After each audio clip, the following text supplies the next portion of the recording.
Salutations, fellow nerds. I'm Rick Y, the Wise Guy. And today's December 28th, 2024. And it appears as though we have some updates in the MAGA world, as internal strife has hit quite an interesting snag.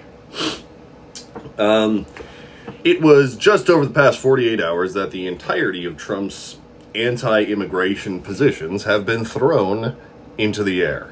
And fury has engulfed a large portion of Trump's voting base. So, if you wish for more and you dig news, history, and general Americana, sit a spell. Take your shoes off. Just keep in mind that going forward, I am going to be quoting some folks, and my language will get a little spicy. You've been warned. The best way to begin this little segment is with a quote. The H-1B program is neither high-skilled nor immigration. These are temporary foreign workers imported from abroad for the explicit purpose of substituting American workers at lower pay.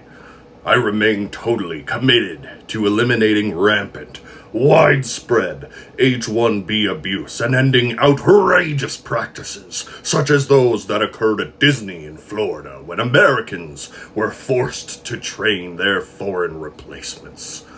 I will end forever the use of the H-1B as a cheap labor program and institute an absolute requirement to hire American workers first for every visa and immigration program, no exceptions.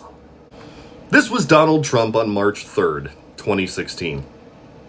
Enter Elon Musk and his seemingly infinite wealth here and now, which helped push Donald Trump over the finish line. And it's now December 2024. Donald Trump has yet again chosen to shart into this swimming pool by making his statement to the New York Post, and I quote, "I've always liked visas. I've always been in favor of the visas. That's why we have them. I have many H-1B visas on my properties. I've been a believer in H-1B. I've used it many times. It's a great program." Now, keep in mind, while Elon Musk holds an H-1B visa now, he originally came into the country using a different visa that was specific for education. He's the reason for the season, as it were, as he just got finished spending the past 2 nights, respectively, not only calling for the expansion of this program and immigration into the United States, but he's also chosen to call Trump's followers both, quote, lazy and retarded in such a fashion that's not possible to improve their station. And that the only real, true solution to this problem is to replace American workers with foreign workers. He also told them, fuck yourself in the face. Hopefully Trump doesn't agree with all of Musk's positions, because it would go against pretty much everything that his base has elected him to do. Sans the face fucking, I'm assuming. But that was to close the border and halt all incoming immigration, while rounding up those who are here and distributing them to concentration facilities where they can be processed. One of which is currently being built as we speak. Regardless of how Trump chooses to flip his positions is irrelevant, because he has yet again proven that for every dumbass public statement made by Donald J. Trump, there is an equal and opposite dumbass public statement made by Donald J. Trump. This man has spent his career being attracted to the next get-rich-quick scheme. He's like a moth to the flame, and it appears as though Elon Musk seems to have just waved enough money in front of Donald's face to completely twist his positions against him. Now, don't get me wrong. I think this is both great and hysterical, that it was that easy for one person to show MAGA how feckless their leader was. But it does need to be remembered that it is only because a larger, more powerful shark had started swimming around in Trump's waters that he actually chose to back down. To anyone who hasn't yet gotten it, money is everything to Donald Trump.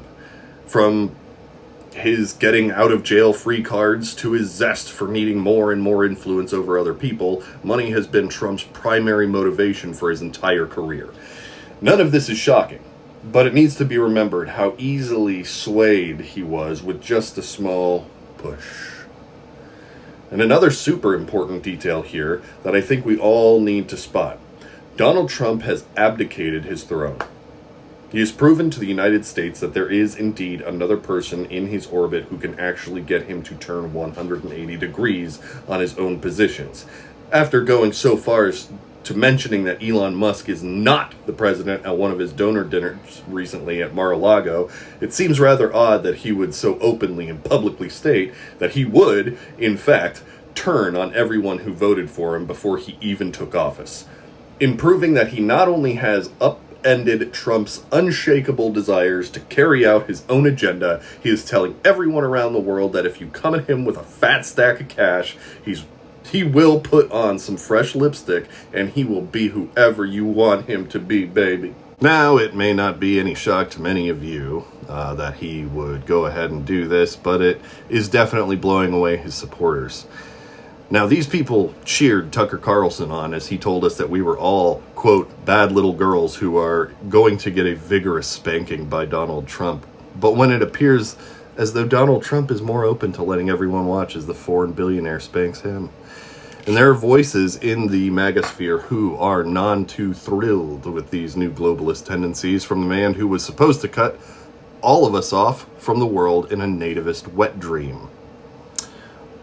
In fact, only a few days ago, the walking warning poster that you normally find in a doctor's office for what stage 3 syphilis looks like, Steve Bannon got onto his podcast and belched into his microphone. Quote, "This whole thing about, oh, we want to get all this and they're only geniuses, that's H-1B visas. That's not what it's about. It's about taking American jobs and bringing over essentially indentured servants at lower wages." First off, indentured servants at lower wages? That's what we do to people in our prison industrial complex, Steve-O, and the people who make those little red hats overseas. But then he went on to claim that the entire program is a scam by the oligarchs.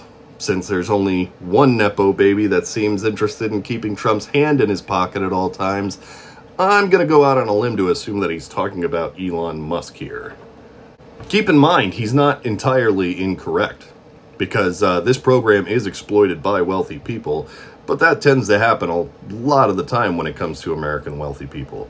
It's the American way. If you want to actually have that conversation, I am definitely all here for it.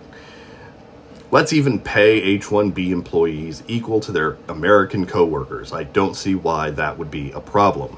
But then he also made sure to take Laura Loomer's position with this, who said that she actually has a problem with Elon Musk's ties to China and implied that he is actually a national security risk.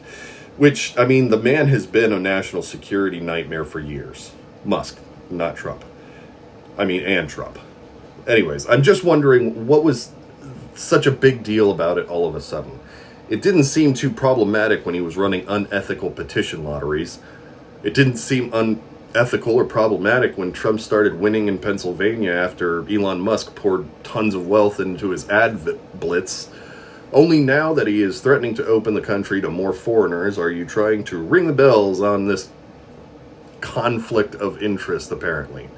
Ain't that the damnedest thing? The Indian and the African guys are coming in to tell Trump supporters that they're all unworthy. And now they're all curious as to how somebody could be so mean and cruel as to put them all down based on their culture and ethnicity. I have to admit that the concept of reincarnation is starting to actually make more sense.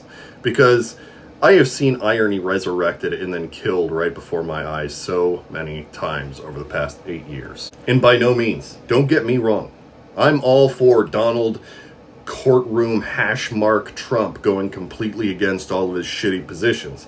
The problem is that he is only going against his immigrant decisions for people who will make his buddies rich. He hasn't really decided to go back on his tariffs that he did admit would not really be beneficial to his voters' cost of living, and indeed would actually make them worse. So now that he has two major campaign topics that he's chosen to completely turn his back on, it's only a matter of time before we see the true backlash of his base. Or will they just roll over, just as he did, and take it? Will they go back on everything now that the Supreme Leader has seen the light and try to gaslight the world into thinking they never truly felt these ways? I guess we'll just have to wait and find out. I won't stand in the way if Trump chooses to show everyone and their brother just how incompetent he really is. And I hope we find out together, as I hope you enjoy the content enough to like and subscribe. The best way that we can move forward is to stay informed, stay engaged, and stay decent. Until next time. Y'all come back now. You hear?